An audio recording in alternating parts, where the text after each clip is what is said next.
Ano nga ba ang naging pagbabago sa buhay ng mag-amang sina Kuya Dante at Buninay matapos natin silang magawa ng isang simpleng bahay sa gilid ng bundok malapit sa dagat? Upot kalabasa. Nakatulong na kaya ito sa kanilang pamumuhay? O may mga pagsubok pa rin silang kinakaharap hanggang ngayon? Samahan niyo po kami sa video na ito at tunghayan ang panibagong kabanata ng kanilang buhay. Isang kwentong nagpapaalala sa atin na minsan ang isang simpleng tulong ay maaaring maging simula ng malaking pagbabago sa buhay ng ibang tao. Ito na kami ngayon. Maraming salamat. Kumusta na nga ba sina Kuya Dante at Buninay matapos ang lahat ng kanilang pinagdaanan? Kumusta na ngayon sila sa bagong kabanata ng kanilang buhay? Nagbago na kaya ang ihip ng hangin para sa mag-amang dati ay naninirahan lamang sa ilalim ng isang trapal? Ito na kami ngayon. Maraming salamat. Nung huli po natin silang binisita, sama-sama tayong umakyat ng bundok, nagputol ng mga kahoy at kawayan, nagtayo ng isang bunting bahay para sa kanila. Dahil dati, nakatira lamang sila sa isang trapal. Na sa lumang bahay namin. Pero naiisip natin, sapat na ba ang bahay? At ngayong araw naman, bibili natin sila Kuya Dante at Buninay ng kambing para maaari nilang alagaan at paramihin. Maliit man itong simula, umaasa tayo na balang araw magiging malaking tulong ito sa kanilang buhay. Samahan nyo kami mga kabrus. Tingnan natin kung ano yung magiging reaksyon nila Kuya Dante at Buninay sa panibagong biyayang naghihintay sa kanila. Buninay po.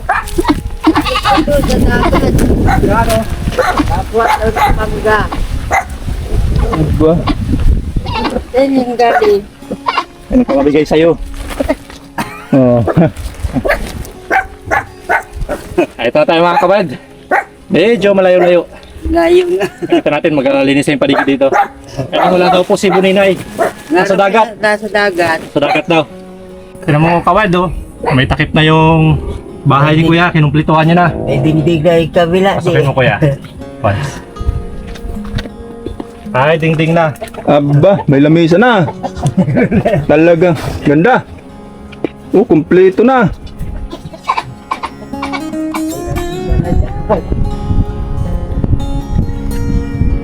May bahay-bahay na.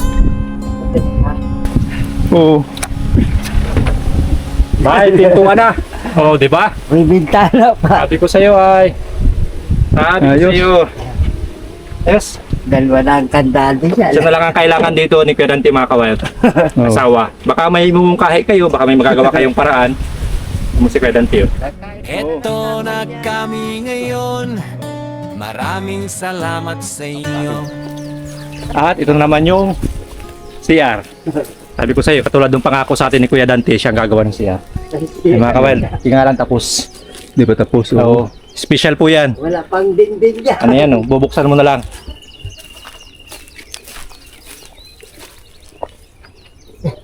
Tadan! Ayos. Ganyan ang CR sa bundok. Pambundok talaga. Diba? Tipid sa tubig. Sa ngayon kasi mga kabail, ibon lang ang alaga ni Buninay dito sa bundok. Kaya ni Bunina ay lalapit sa So dahil mahilig siya mag-alaga ng mga hayop, tama-tama, yung pagkakakitaan na, di ba? Ito na kami ngayon. Maraming salamat sa inyo. Tingnan mo yung ginawa mo kay Buninay, ka Bruce. Kung dati, umiikot lang yung buhay niya sa pagtulong sa tatay niya, pag-iisip kung ano yung makakain. Ngayon, meron na siyang bagong pagkakaabalahan, no? Araw-araw niyang inaalagaan yung kaniyang mga kambing. Pinapakain ng mga ito, dinadala sa lugar na may sariwang damo, at sinisiguradong maayos ang kalagayan ng bawat isa. Kapag pinagmasdan mo siya, makikita mo yung saya sa kanyang mga ngiti. Para bang hindi lang kambing yung inaalagaan niya, kundi pati yung pag-asang balang araw, dadami ang mga ito at makakatulong sa kanilang mag-ama. Minsan talaga, yung isang simpleng oportunidad sapat na para mabigyan ng panibagong sigla yung isang bata, di ba? Tubig niyo. At sana sa bawat araw na lumilipas, kasabay ng paglaki ng kanyang mga alagang kambing, ay yung unti-unti ring gumanda yung kinabukasan ni Buninay at ni Kuya Dante. Ito ang dahilan kung bakit mahalaga na hindi lang tayo tumulong para sa pang-araw-araw na pangangailangan ng mga tao, kundi magbigay rin ng pagkakataon para magsimula silang bumuo ng mas magandang bukas. Salamat po sa kambing. Paparamihin po namin to. At dito sa bundok, lahat ng posibleng maging pagkain dapat mo samantalahin. Kasi hindi ka pwedeng palaging bumaba sa bayan para bumili ng pagkain. Kaya pati bayawak, kasama yan sa food chain. Maya-maya naman mga kawild, samahan natin si Kuya Dante sa si Buninay, maninisi daw sila dyan sa dagat. Banda dyan mga kawild, dagat na kasi yan. Isa rin yan sa pinagkukunan nila ng pagkain dito sa bundok.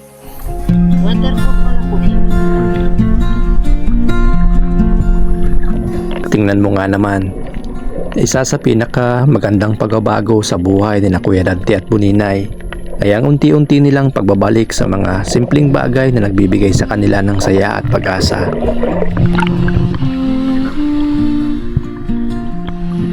Ngayon, magkasama silang sumisisid sa dagat para maghanap ng isdang maiuulam. Hindi na ito tulad ng dati na halos buong araw ay nakatuon na lang sila sa pag-iisip kung saan sila matutulog o kung paano nila haharapin ang bawat pag-ulan sa ilalim ng trapal. Dahil mayroon na silang munting bahay ngayon na matatawag na tahanan, mas nakakapaglaan na sila ng oras para sa paghahanap ng pagkain at sa pag-aalaga ng kanilang munting kabuhayan. Habang pinagmamasdan ko silang mag-ama, napakagandang tingnan ng kanilang samahan. Sa bawat pagsisid at sa bawat istang kanilang nahuhuli, makikita mong may pag-asa ng unti-unting nabubuo sa kanilang buhay. Tama ka naman, hindi naman nawala ang kahirapan. Pero malaking bagay na po ang magkaroon ng isang tahanan at bagong pagkakataong magsimula muli. At minsan, ang tunay na pagbabago ay hindi nasusukat sa dami ng yaman o sa dami ng ibinigay natin, kundi sa pagkakaroon ng pag-asang harapin ang bawat bagong araw ng may ngiti at lakas ng loob.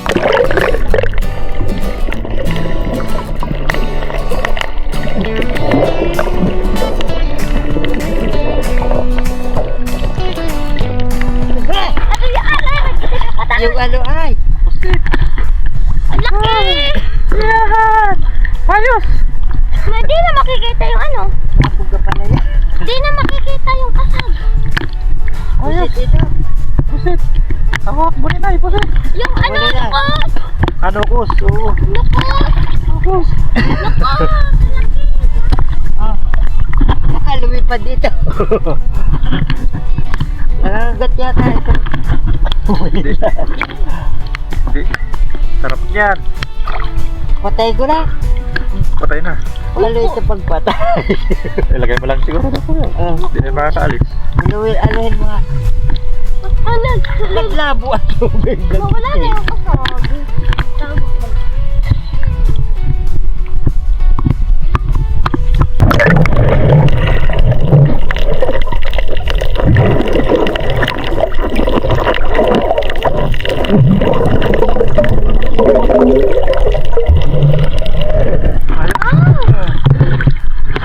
Laki ba nga bunga nga?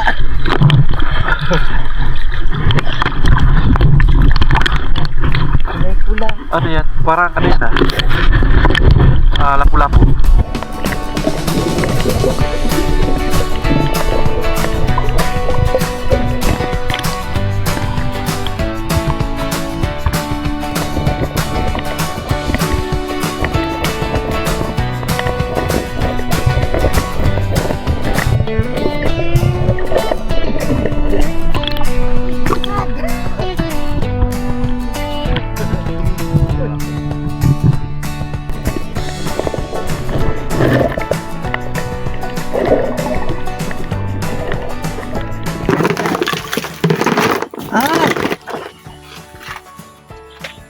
Ayos.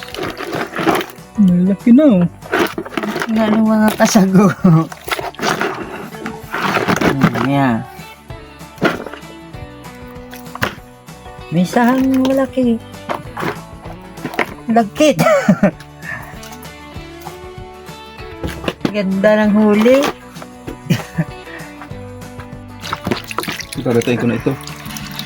Ito yung tinatanggal ko. Ilalahok-lahokin na yun sa ditong kasa. Ikaw yung naghiwa pa? Hmm. Dapat iniwan mo sa ilalim. Bakit? May inaalis yun yung ano ng tinta. Hindi na yan. Maitim talaga ang sabaw niya. Hindi yung kasag, yan yung...